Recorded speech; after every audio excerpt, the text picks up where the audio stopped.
Kenapa dikasihnya kitab Taurat? Karena Fir'aun itu seorang raja yang kurang ajar, seorang raja yang menyalahi aturan ketika di dunia. Di dunia dia ngaku Tuhan. Saking hebatnya kekuasaannya, siapa yang lawan Fir'aun, tangkap, penjara, bunuh. Fir'aun tuh. Siapa yang coba-coba ganggu usik kekuasaannya, tangkap, penjara, bunuh. Fir'aun. Clear? Kekuasaannya nggak boleh diganggu-ganggu. Siapa yang coba-coba ganggu kekuasaan Fir'aun, coba-coba usik kekuasaan Fir'aun, tangkap, penjara, bunuh. Fir'aun. Pengawal-pengawalnya juga hebat-hebat. Cuma sekalian tuh pengawalnya Fir'aun.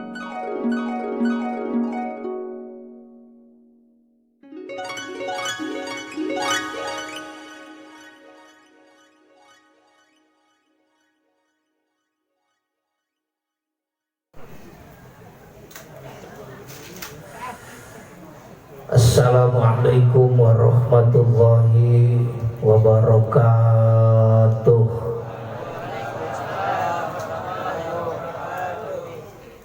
A'udzu billahi minasy syaithanir rajim. Bismillahirrahmanirrahim. Alhamdulillahi rabbil alamin.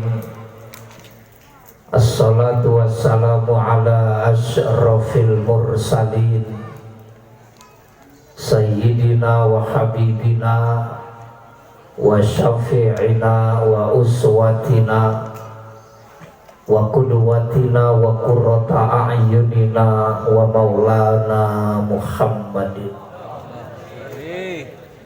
wa ala alihi wa ashabihi wa dzurriyyatihi ajma'in. Qala rabbi syrah li sadri wa yassir li amri wa hlul 'uqdatam min lisani yafqahu qawli waj'al li waziran min ahli Haruna akhi ushdud bihi azri wasyrikhu fi amri kay nusabbihaka katsiran wa nadhkuraka katsiran innaka kunta bina basira. Wa qala Rasulullah sallallahu alaihi wasallam udhkuru mahasina mautakum wa kufu an sayiatihim fa innahu qad afdahu ala ma qaddamu alaihi. Sadaqallahul azim wa sadaqa rasuluhul habibul karim wa nahnu ala dhalika minasyahidin wa syakirin wal hamidin walhamdulillahi rabbil alamin. Al-mukarramun, para habaib, para alimil ulama, para kiai, para ustadz, para sesepuh, para orang tua yang insya Allah saya anggap sebagai orang tua saya, para tokoh masyarakat, tokoh agama, tokoh pemerintah, bapak-bapak, saudara-saudara hadirin, ibu-ibu, saudari-saudari hadirat, kaum muslimin wal muslimat, sholihin, sholihat, mujahidin, mujahidat, zakirin, zakirat, majelis maulid, majelis takziah yang insya Allah kita semua dimuliakan Allah subhanahu wa ta'ala. Wabil khusus al-mukarram yang mulia, yang sama-sama kita muliakan dan insya Allah dimuliakan Allah subhanahu wa ta'ala, Al-Habib Abdullah bin Habib Ali Al-Attas beserta adik beliau Al-Habib Husain bin Habib Ali Al-Attas. Kita doakan mudah-mudahan beliau selalu sehat walafiat, panjang umurnya, berkah dan manfaat ilmunya, para santri-santrinya menjadi santri yang sholihin sholihat, dan senantiasa keluarganya menjadi keluarga yang sakinah mawaddah warahmah. Juga juga guru-guru kita yang hadir pada malam hari ini, yang mohon maaf tidak saya sebutkan satu demi satu namanya. Di antaranya ada Ustaz Fikri Awaluddin, pengasuh pondok pesantren Sunanul Huda yang masih dalam proses pembangunan pondok pesantrennya. Juga kita doakan mudah-mudahan ma'had beliau senantiasa diberkahi Allah Subhanahu wa taala. Teristimewa, terkhusus malam hari ini yang sama-sama kita muliakan Sohibul Bait, Sohibul Hajat, Bapak Haji Samsudin beserta keluarga besarnya yang mengundang kita dalam acara 40 hari almarhum, siapa lupa saya, Bapak Samyuni bin Bapak Muhammad Hadi.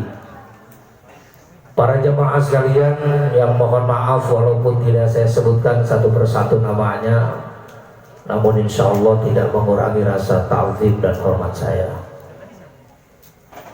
Alhamdulillah, malam hari ini kita bersyukur kepada Allah Subhanahu wa taala, bersolawat atas Nabi kita Muhammad sallallahu alaihi wasallam, sehingga malam hari ini menjadi malam yang menyenangkan, malam yang menggembirakan buat Bapak Haji Samsudin.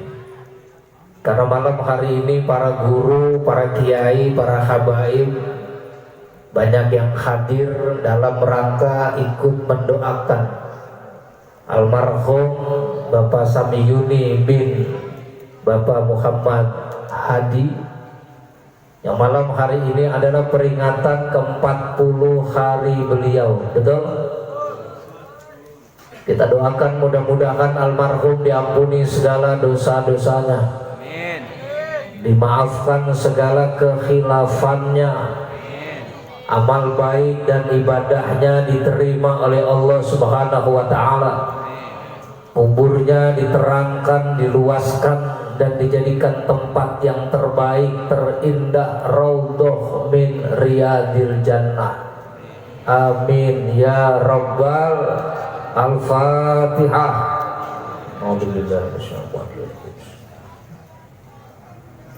Alhamdulillahirabbil alamin arrahmanir rahim maliki yaumiddin. Iyyaka na'budu wa iyyaka nasta'in. Ihdinas siratal mustaqim. Siratal ladzina an'amta 'alaihim ghairil maghdubi 'alaihim waladdallin. Amin. Rabbighfir lana wa liwalidayna. Para jamaah sekalian, kalau kita bicara kematian, maka kematian adalah sunnatullah. Kematian adalah ketetapan Allah. Karena kematian adalah ketetapan Allah, maka kematian itu bukanlah sebuah pilihan. Jadi orang mati itu gak bisa milih. Kalau mati milih mah enak, Pak. Kalau saya matinya enaknya di rumah sajalah. Banyak keluarga yang ngurus, banyak yang nemenin. Kalau saya matinya pengennya di masjid aja lah. Karena kalau mati di masjid cepat masuk surganya. Padahal orang mati di masjid belum tentu cepat masuk surga. Kalau matinya habis nyolong kotak amal, mati digebukin masa, belum tentu cepat masuk surga. Betul?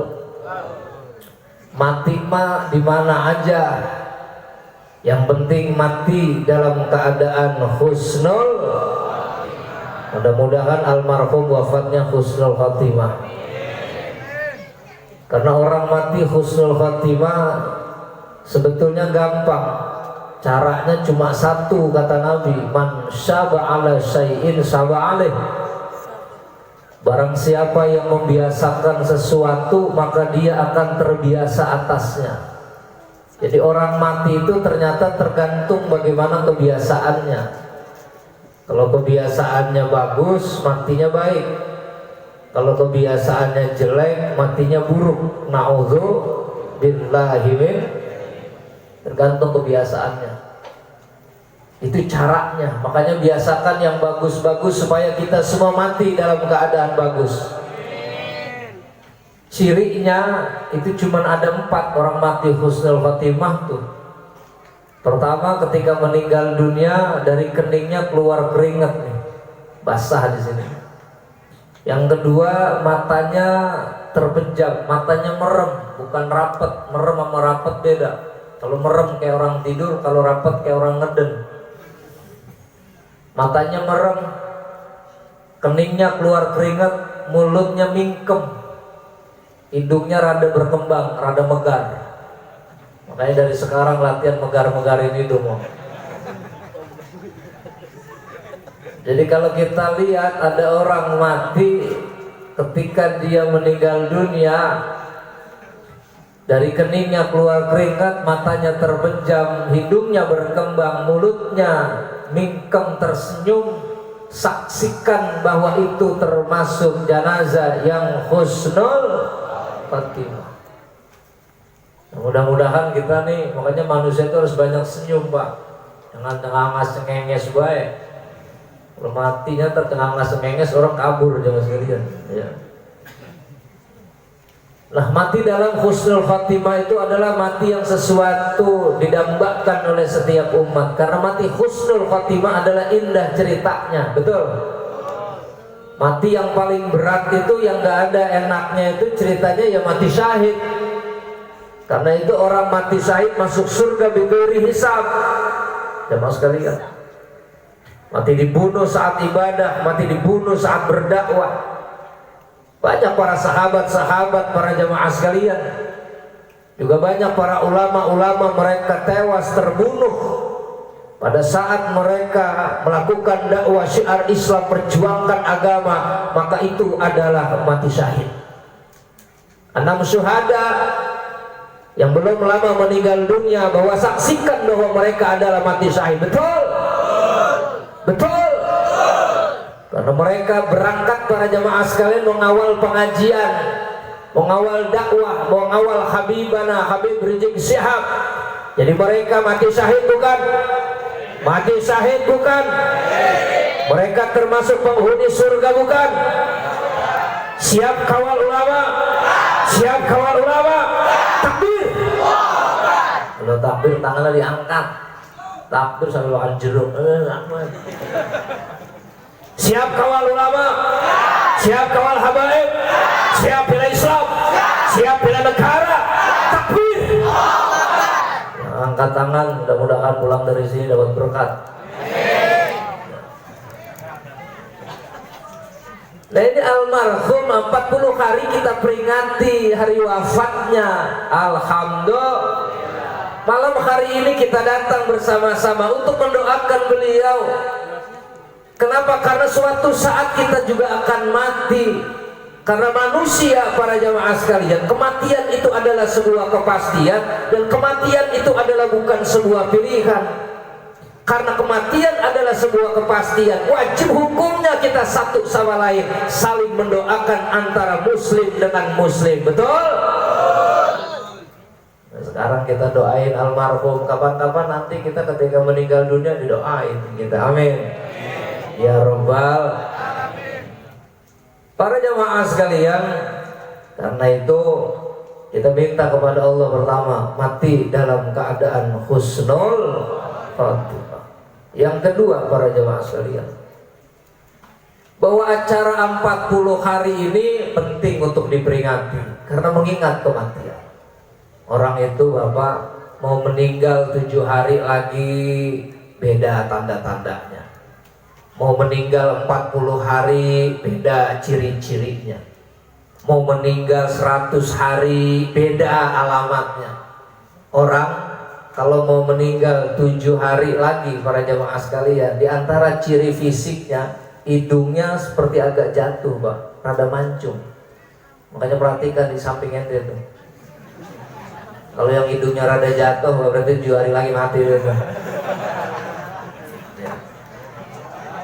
Dari antara itu 40 hari sebelum meninggal dunia. Orang kalau 40 hari lagi sebelum meninggal dunia, pusernya itu bergerak jamaah sekalian. Dalam kitab Daqaiqul Akhbar, walaupun itu banyak hadis dhaif, tapi untuk fadhailul amal gak jadi masalah. Perutnya ba'da asar ini berdetak jamaah sekalian, gerak-gerak. Makanya hati-hati kalau habis asar pegangin puser ente.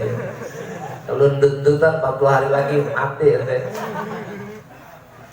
Nah, ketika manusia ciri-ciri fisik sudah ditunjukkan itu para jamaah sekalian, maka di tahtal arus, di arus itu ada sebuah pohon, dan daunnya itu adalah nama-nama makhluk yang ada di alam semesta ini. Jadi ada pohon jamaah sekalian namanya Sajaratul Khuldi, pohon keabadian. Di situ daunnya itu isinya nama-nama manusia termasuk nama kita. Ketika 40 hari lagi mau meninggal dunia, itu daun yang ada nama kita dia jatuh tuh Pak. Jatuh. Kemana jatuhnya? Ke pangkuan malaikat Israel. Dilihat namanya, wah si Iwan ini. Ada yang namanya Iwan. Apa seluan? 40 hari lagi. Nah, kalau udah 40 hari lagi dia mau meninggal dunia, mautun fis sama hayatun fid dunya. Di langit sudah dicatat oleh Allah sebagai bangkai. Ini orang mati, tapi di dunia masih hidup. Masih 40 hari lagi, masih lama. Masih makan nasi kebuli, masih sempat. Jalan-jalan, merokok, ngopi, masih sempat. 40 hari lagi mau meninggal dunia, sudah ada tanda-tandanya para jemaah sekalian. Malaikat Israel.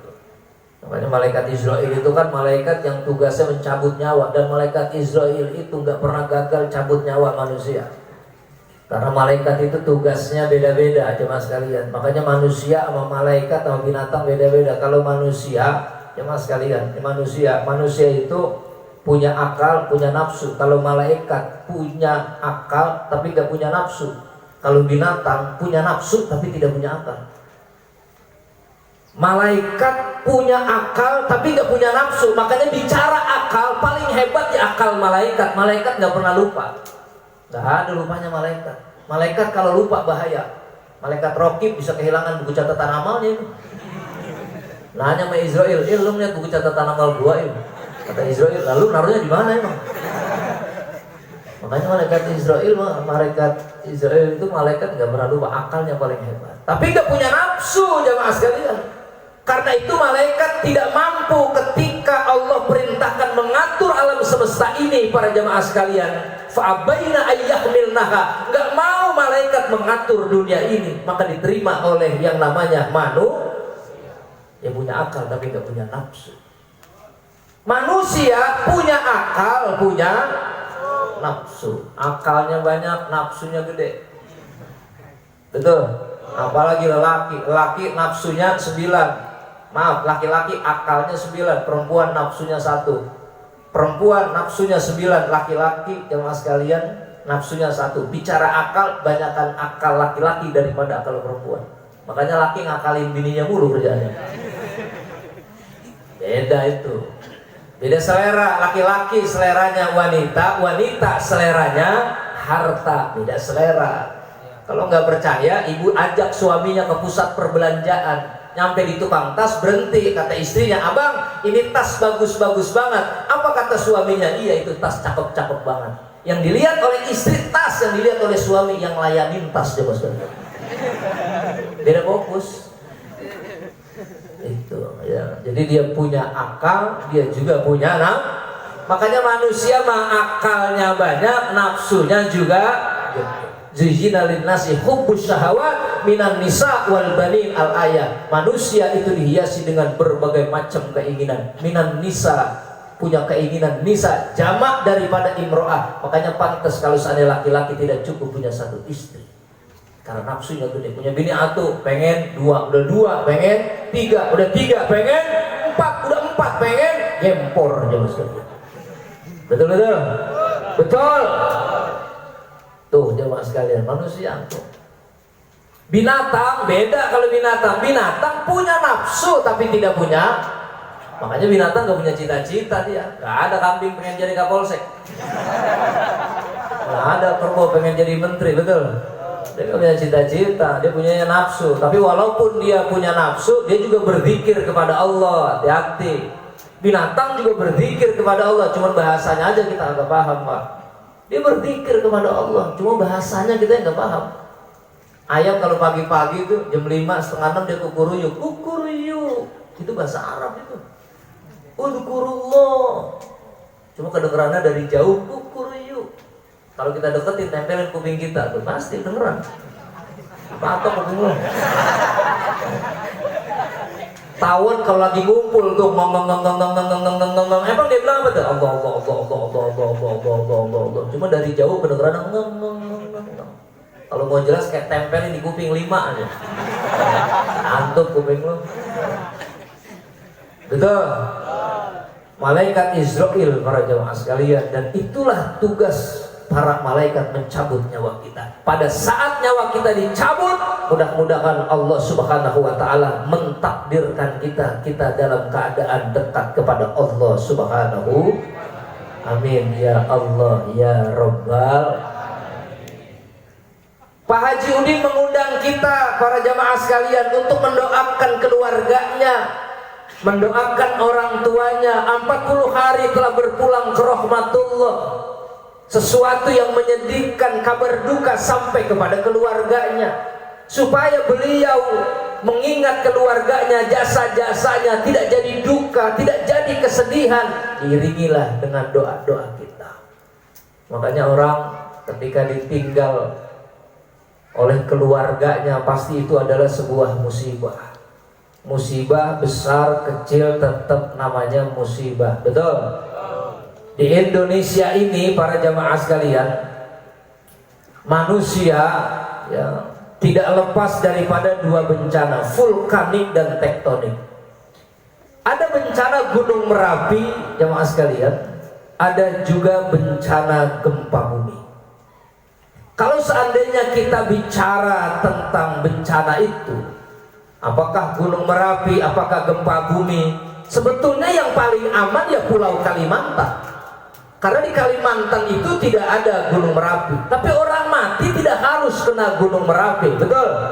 Oh banyak, apalagi sekarang ini. Makanya Pak RW tadi menghimbau kepada kita supaya pakai protokol kesehatan. Kalau saya udah nggak pakai protokol kesehatan lagi dong, pakai MC kesehatan, protokol mah model lama. Ya. Alhamdulillah saya pakai masker. Cuma kalau saya ceramah Pak RW pakai masker kagak nyanggup saya. Kalau Pak RW sambutan 5 menit, 10 menit, kalau ceramah 1 jam pakai masker, pingsan gua. Ya mudah-mudahan semuanya pada sehat walafiat, amin. Hati-hati Pak, ini sekarang ini COVID-19 ya mas sekalian, ya. Corona ini luar biasa. Sedang menggila ini, ada peningkatan katanya, ya. Kenapa begitu? Orang yang kelihatannya tadi nggak ada gejala sakit, ya mas sekalian, sakitnya mah sakit bisul, dibawa ke rumah sakit, pulang COVID ya mas sekalian. Ternyata COVID itu luar biasa. Di rumah agak ngapa-ngapa, nyampe di rumah sakit jadi COVID. Ada orang berak-berak dibawa ke rumah sakit, pulang COVID ya mas sekalian.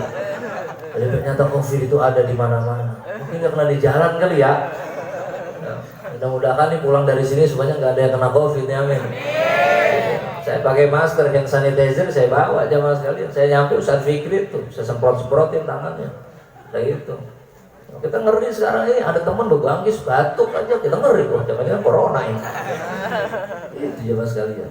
Pakai masker, kecuali kalau tidur ibu sama suami jangan pakai masker. Susah nyipoknya. Iya jangan sekalian. Boleh kita ya, terbuka aja jangan sekalian. Takut ngulang belum maulid ya sekalian ya. Nah karena itu kita bersyukur kepada Allah, kita sampai saat ini, pada saat virus menggila di seluruh dunia, alhamdulillah kita masih dapat memperingati maulid, kita masih dapat hadir bersilaturahim, alhamdulillah. Ini luar biasa para jamaah sekalian. Apalagi yang kita peringati ini 40 hari bicara kematian. Sekarang lagi musim orang banyak yang pada meninggal dunia. Para kiai, jamaah sekalian, para habaib, guru-guru kita, dan macam-macam sudah ribuan jadi korban. Masya Allah, luar biasa. Apalagi waktu awal-awal itu ya. Apalagi ya kalau yang namanya berkerumun itu, keramaian itu emang udah kerjaan ustadz setiap hari, Pak. Ustadz kalau nggak berkerumun, nggak berkumpul, nggak dapat duit, Bang. Makanya waktu kemarin tuh bulan Maret, waktu awal-awal itu, ya Allah, jangan sekalian, jadwal ceramah rontok semua itu. Ya Habib Abdullah nangis tiap hari itu. Jangan sekalian. Mana amplop gede-gede banget itu, gemuk-gemuk banget tuh, beda. Ya Allah, bini manyun dari bini. Ya Allah, tapi mudah-mudahan ini adalah takdir yang terbaik dari Allah. Amin. Ini kan kita ambil hikmahnya aja, Pak, supaya kita semakin menjaga kebersihan, betul? Supaya kita makin menjaga kesehatan. Pakai masker itu bagus, ya Mas sekalian. Pakai masker itu bagus, ya Mas sekalian. Untuk menghindari debu, ya kan, teman-teman kita yang ngomong suka sembarangan, suka mancrot-mancrot, ya kan. Jadi terhindar, kecuali mancrotnya guru kali, karena al-mancrot itu barokah, ya. Mancrotnya Habib maunya guru mah berkah, jadi doa insya Allah. Jamaah sekalian. Nah, ketika kita bicara kematian, maka mudah-mudahan nih almarhum yang diperingati 40 harinya termasuk orang yang ahli ibadah, ahlul jannah. Amin. Wah, Pak Haji Samsudin luar biasa, jamaah sekalian. Beliau orang yang dermawan, ya. Saya baru nyampe, jamaah sekalian, baru nyampe belum ngapa-ngapain, diamplopin saya. Belum ceramah, apalagi udah ceramah itu. Apa itu sekalian kali ya? Luar biasa aja sekalian. Jadi para jamaah sekalian, nah kita bicara tentang kematian. Satu, minta kepada Allah husnul khatimah. Yang kedua, kita minta kepada Allah supaya kita dicatat oleh Allah termasuk ahli ibadah, ahli kebaikan, ahlul jannah. Amin. Karena nanti para jamaah sekalian, ada 4 orang yang dilarang masuk neraka. Masuk neraka aja dilarang. Siapa orang yang dilarang masuk neraka? Yang pertama adalah hayyin, orang yang rendah hati. Dia nggak sombong, nggak takabur, tidak jumawa. Mentang-mentang dia kaya, mentang-mentang dia pinter, mentang-mentang dia kuasa, dia nggak sombong kepada orang lain. Tetap dia tawadu, tetap dia hormat kepada orang tua, kepada guru, tetap dia hormat luar biasa. Hayyin, orang yang sangat rendah hati seperti Nabi kita Muhammad. Makanya disitulah kehebatan Rasulullah Sallallahu Alaihi Wasallam. Rasulullah Sallallahu Alaihi Wasallam. Mungkin kalau kita baca sejarah beda dengan nabi-nabi yang lain. Coba kalau kita lihat nabi-nabi yang lain, Nabi Sulaiman manusia yang spektakuler. Dia bisa berdialog dengan jin, bisa ngobrol sama binatang. Nabi Sulaiman, awan ditundukkan, petir ditaklukkan, angin ditundukkan. Nabi Sulaiman alaihissalam. Nabi Ibrahim alaihissalam tidak mempan, dibakar oleh api. Nabi Musa alaihissalam tongkatnya bisa jadi ular. Bulunya Nabi Musa saja kalau pakai baju tembus sama sekali itu Nabi Musa alaihissalam. Tapi Rasulullah Sallallahu Alaihi Wasallam, beliau bukan manusia yang barangkali diriwayatkan banyak memiliki kesaktian, tidak. Tapi Rasulullah dicatat dalam Al-Quran, wa ma arsalnaka illa rahmatal, diutus untuk alam semesta. Makanya umat Nabi di mana aja ada, Pak. Rasulullah umatnya paling banyak, Pak. Dan jauh-jauh, Pak. Yang di Bantar Gebang umat Nabi. Iya kan? Di Pedurenan umat Rasulullah, yang di Depok, yang di Bogor, semua daerah itu umat Rasulullah juga. Sampai ada kampung namanya Kampung Siluman, itu umat Nabi juga. Di Bangun Jaya ada kampung Siluman. Saya ceramah di Kampung Siluman. Ini orang semua ini buat ini. Itu umat Rasulullah juga, jemaah sekalian. Ada yang di Amerika, ada yang di Afrika, ada yang di Cina. Itu juga umat Nabi. Dan umat Rasulullah ini beda-beda, Pak.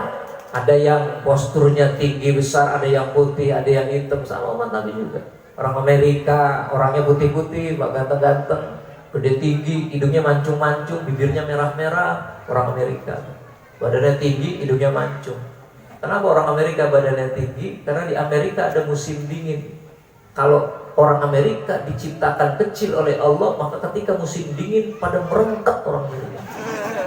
Makanya dibikin gede sama Allah. Orang Afrika itu orangnya keling-keling, bukan hitam, keling Pak. Pakai batu kecubung dia maksudnya. Keling-keling orang Amerika itu, orang Afrika itu. Kenapa dibikin keling sama Allah? Karena di Afrika itu banyak macan. Kalau dibikin putih sama Allah, tiap hari dia diubur-ubur macan. Makanya dibikin hitam sama Allah. Kata macan, ini batu apa makanan ini? Batu. Dan dibikin keling sama Allah. Orang Cina dibikin sipit sama Allah. Kenapa orang Cina sipit? Karena di Cina ada musim salju. Salju ketika tersorot matahari, silaunya luar biasa. Untuk mengurangi silau, maka dibuatlah orang Cina matanya sipit-sipit. Itu maksudnya. Yang hebat ya orang Indonesia, yang putih ada, yang mancung juga ada, yang matanya sipit ada, yang belok juga ada, yang bibirnya tipis ada, yang doer juga ada. Alhamdulillah, doer alhamdulillah. Jadi luar biasa aja mas kalian, umat Rasulullah. Makanya ketika Rasulullah hijrah ke Taif, orang Taif mereka mengenal yang namanya Nabi itu sakti. Nabi Musa bagaimana kurang sakti? Kenapa Nabi Musa diciptakan sakti oleh Allah? Kitabnya juga gak tanggung-tanggung, kitab Taurat. Kitab Taurat itu beda dengan Al-Quran. Kalau kitab Taurat yang pegang kitab Taurat saja itu orang-orang khusus. Gak sembarangan orang bisa pegang kitab Taurat, megang doang apalagi baca. Orang kalau pegang kitab Taurat itu khusus orang-orang yang punya kesaktian tinggi ya mas sekalian. Gak tahan dia pegang kitab Taurat. Karena kitab Taurat isinya tentang keimanan dan ilmu-ilmu tentang kesaktian, itu kitab Taurat. Kitab Taurat. Kalau kita kan semuanya pada bisa pegang Quran. Semuanya pada punya Quran. Ya minimal Quran yang ada fotonya lah itu, yang 40 hari itu. Ya. Surah Yasin kita punya, betul. Betul. Hadapi itu Fir'aun. Kenapa dikasihnya kitab Taurat? Karena Fir'aun itu seorang raja yang kurang ajar. Seorang raja yang menyalahi aturan ketika di dunia. Di dunia dia ngaku Tuhan. Saking hebatnya kekuasaannya. Siapa yang lawan Fir'aun, tangkap, penjara, bunuh. Fir'aun tuh. Siapa yang coba-coba ganggu usik kekuasaannya, tangkap, penjara, bunuh. Fir'aun. Kekuasaannya nggak boleh diganggu-ganggu. Siapa yang coba-coba ganggu kekuasaan Fir'aun, coba-coba usik kekuasaan Fir'aun, tangkap, penjara, bunuh. Pengawal-pengawalnya juga hebat-hebat. Cuma sekalian tuh pengawalnya Fir'aun, ya, tukang-tukang sihirnya itu galak-galak. Siapa yang coba-coba ganggu Fir'aun, dilempar sorbannya oleh pengawal-pengawal Fir'aun. Tukang sihirnya, saktinya luar biasa, dilempar sorbannya jadi ular kobra. Takut, wah bahaya. Nggak jadi ganggu Fir'aun. Siapa yang ganggu Fir'aun, dilempar sorbannya berubah jadi ular sanca, jadi ular kobra. Diturunkan Nabi Musa, dikasih tongkat. Begitu berhadapan dengan Fir'aun, dilempar tongkat Nabi Musa, ternyata tongkatnya berubah jadi barongsai. Itulah kekuasaan Allah Subhanahu. Itu yang berkembang di Taif.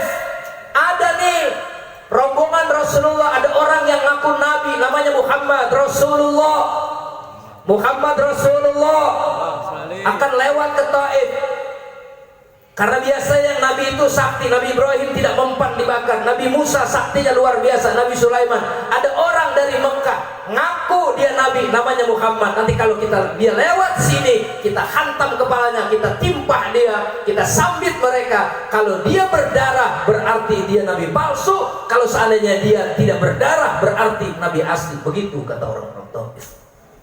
Begitu Rasulullah Sallallahu Alaihi Wasallam melintas di Taif, jemaah sekalian, dilempar dengan batu sehingga kakinya yang mulia berdarah, jemaah sekalian.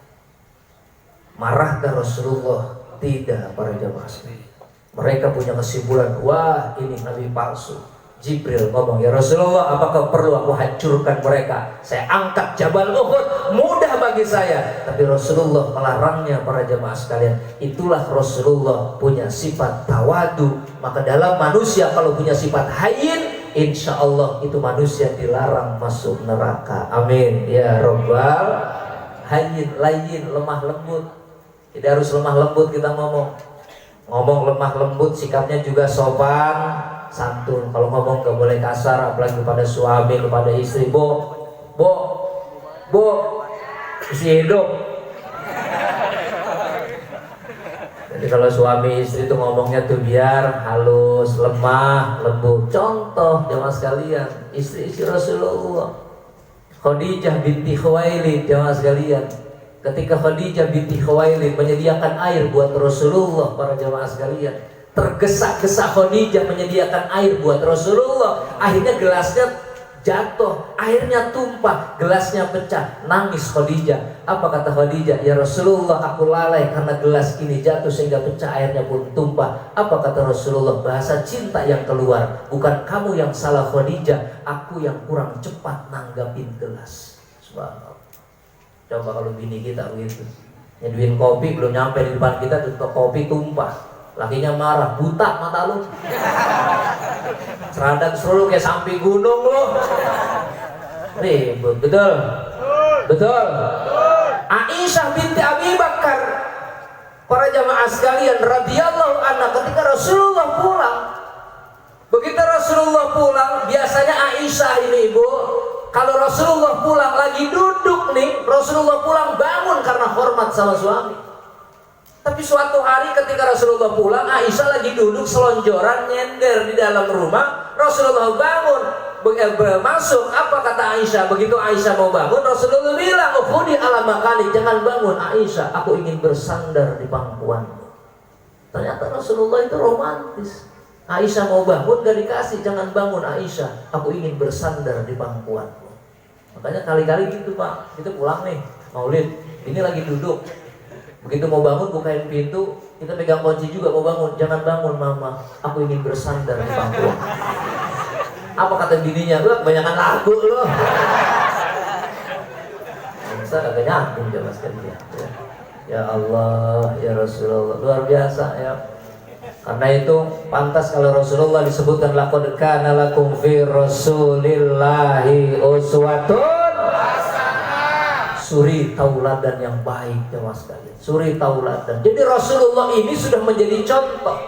Tidak hanya beliau ini menyampaikan indoktrinasi, tidak hanya beliau menyampaikan sebuah nasihat, tapi beliau sudah sanggup menjadi contoh. Kadang kita cuma mampu menyampaikan kata-kata, tapi belum tentu kata-kata kita sampai dengan rasa.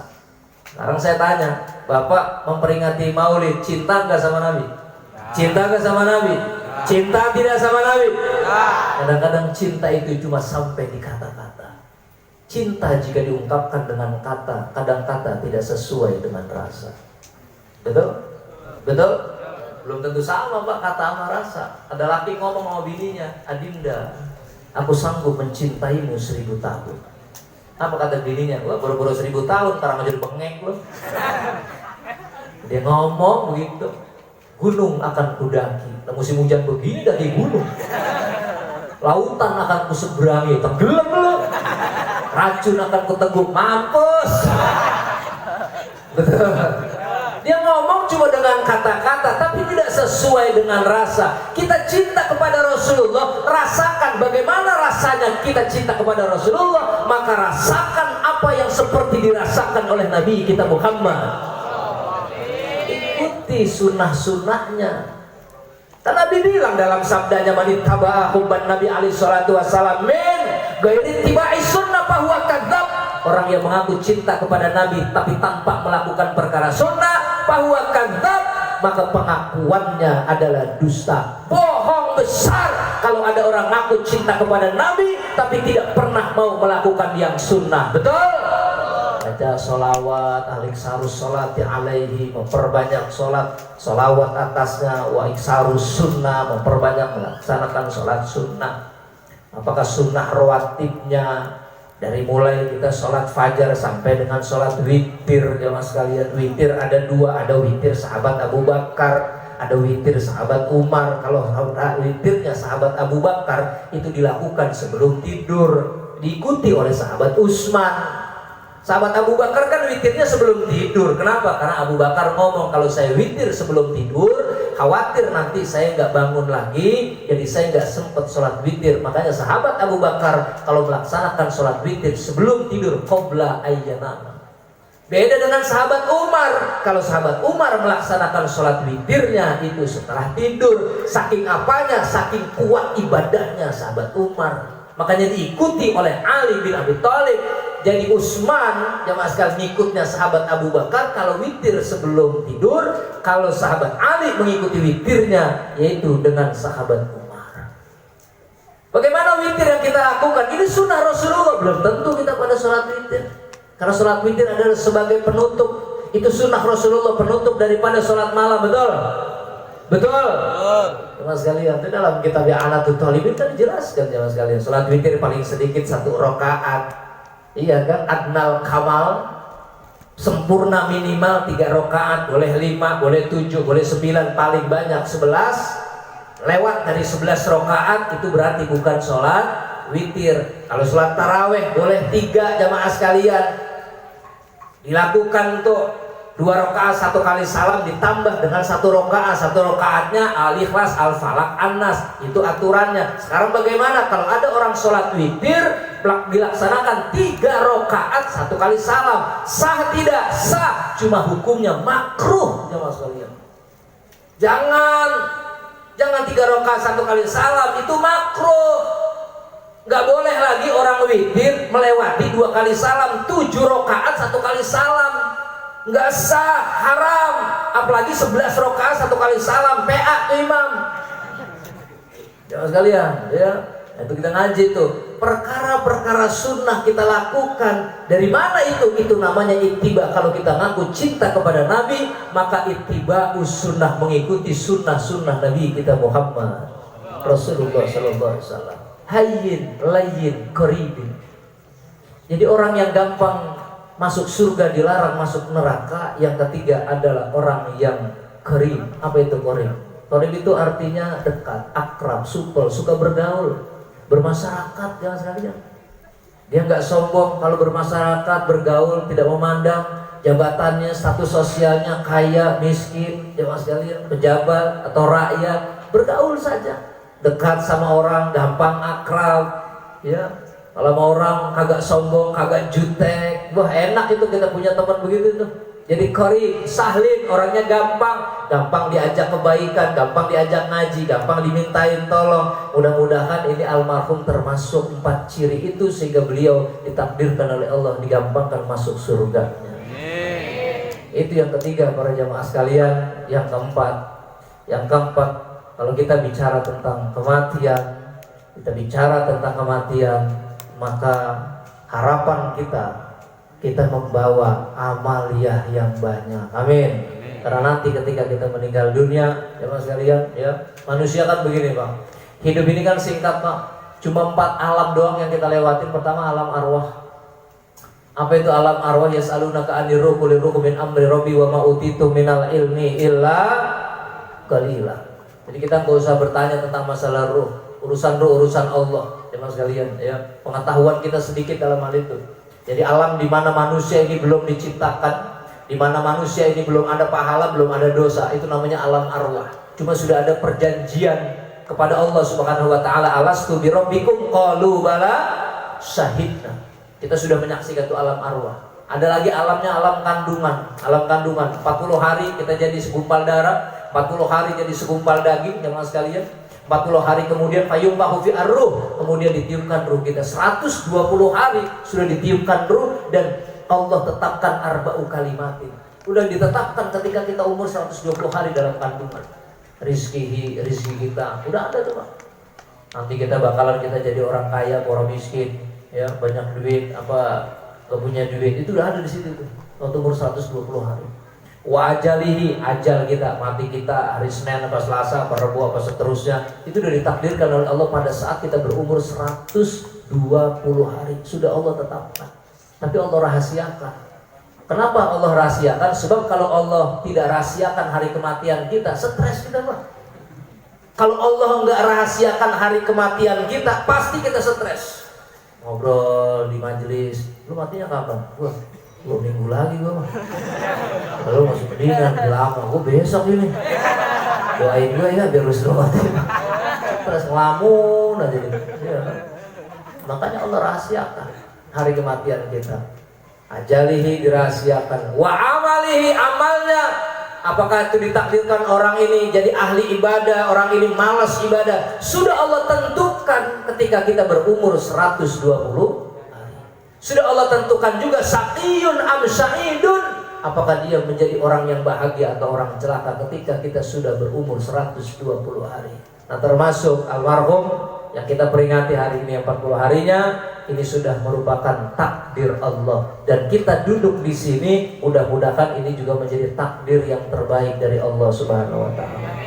Kalau saya sampaikan di mana-mana Bapak, mintalah kepada Allah takdir yang terbaik. Walaupun takdir yang terbaik itu belum tentu kita suka.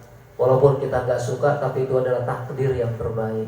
Pengennya sih punya bini itu yang cakep, yang montok, yang semok, ya kan? Sama ibu juga kan begitu, pengennya punya suami itu yang ganteng, yang kaya, pengennya yang ganteng tapi dapatnya yang jelek. Tapi itu adalah takdir yang terbaik. Untung laki gue jelek, coba kalau laki gue ganteng, mungkin dia sudah senang dengan wanita lain. Kadang-kadang jelek aja belagu, ya kan? Itu takdir yang terbaik ya mas sekalian ya. Ya punya laki mau bu, terlalu jelek juga jangan, terlalu ganteng juga sama. Jangan sekalian punya bini terlalu cakep repot pak, was-was. Bini kita banyak yang naksir pak. Kalau istri terlalu cantik, terlalu jelek was-was juga pak. Bini kagak pernah diajak-ajak. Ya was-was aku ketemu temannya malu lah, bini lu jelek amat itu. Ya sekalian ya. Jadi ya biasa-biasa aja. Punya harta terlalu banyak stres, terlalu sedikit juga stres. Kebanyakan duit pusing pak, kekurangan duit juga pusing. Tapi akan pusing kebanyakan duit pak. Itu kagak gablek duit malah puyeng. Punya rumah terlalu bagus, orang minder ke rumah kita. Coba orang yang rumahnya terlalu bagus, jarang didatengin tamu pak. Karena minder dia, mikir mau ke rumahnya, takut ngeganggu, masuknya juga susah. Terlalu bagus orang takut masuk rumah kita. Terlalu jelek takut masuk juga, takut rubuh. Itu mati akhirnya. Jadi biasa-biasa aja. Makanya kemarin di Pendurenan saya ngomong ya mas kalian, ada orang duitnya banyak kagak bisa tidur pak. Duitnya banyak udah tidur aja susah. Karena udah tidurnya di hotel bintang 5, nggak bisa tidur karena mikirin duitnya. Akhirnya dia turun dari hotel, dia lihat tukang beca tidur apa tendongan sarung pules banget. Dia tanya abang tidur di beca pules bener, saya tidur di hotel nggak bisa tidur. Kata tukang beca, maksudnya apa? Saya mau tanya sama bapak, bagaimana supaya saya bisa tidur? Kata tukang beca, kalau bapak mau bisa tidur, bapak tidur di beca, saya tidur di hotel. Akhirnya itu pengusaha tidur di beca kagak bisa tidur, tukang beca tidur di hotel, pagi-paginya mules ya. Rendem AC aja, kagak biasa. Jadi udahlah, apa yang Allah berikan kepada kita itu adalah takdir yang Ya Rabbi bil Mustafa balligh maqasidana waghfir ya wal habibul ladzi turja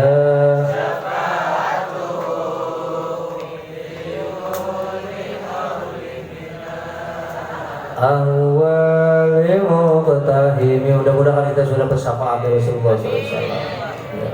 Jadi itu jadi ada alam roh, dalam kandungan ada alam kubur. Innal qabra awwalu manazil akhirah fa inna jaminhu fama ba'da aisar minhu fa illam yunja fama ba'da asaddu minhu.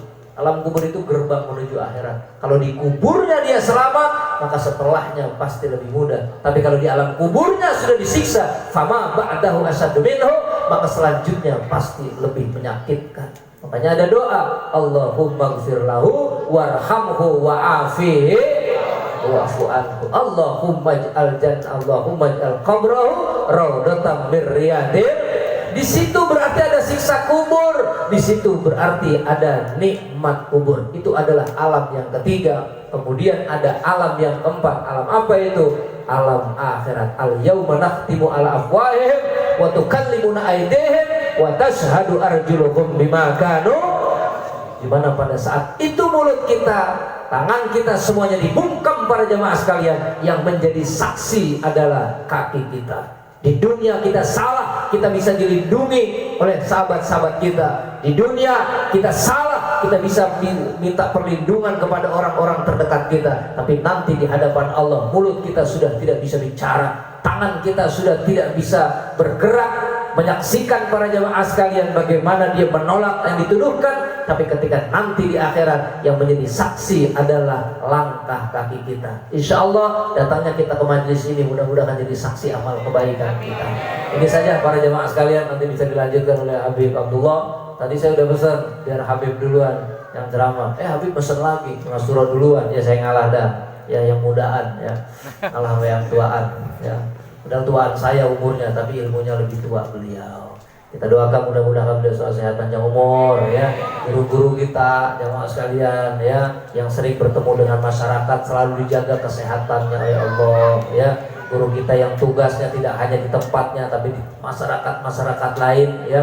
Pada saat musim ya, musim pandemi jemaah sekalian, kita semua selalu dijaga oleh Allah Subhanahu wa taala. Pulang dari sini nggak ada yang sakit, semuanya makin sehat. Berkah maulid, berkah pembacaan kisah maulid, berkah zikir, berkah kita membaca ayat-ayat suci Al-Qur'an, berkah kita silaturahim, berkah kita berkumpul dengan para ulama-ulama kita. Mudah-mudahan kita semua sehat walafiat. Kita doakan juga pemerintah kita supaya cepat segera menangani COVID-19 ini dengan sebaik-baiknya, apakah dari gugus COVID-nya, kemudian juga dari medisnya, semuanya para jemaah sekalian senantiasa diberikan kesabaran dan semua bangsa Indonesia kembali normal kegiatannya, aktivitasnya, semuanya berjalan seperti biasa. Amin ya Allah ya Rabbal Alamin. Ini saja bisa saya sampaikan. Terima kasih, mohon maaf. Assalamualaikum warahmatullahi wabarakatuh.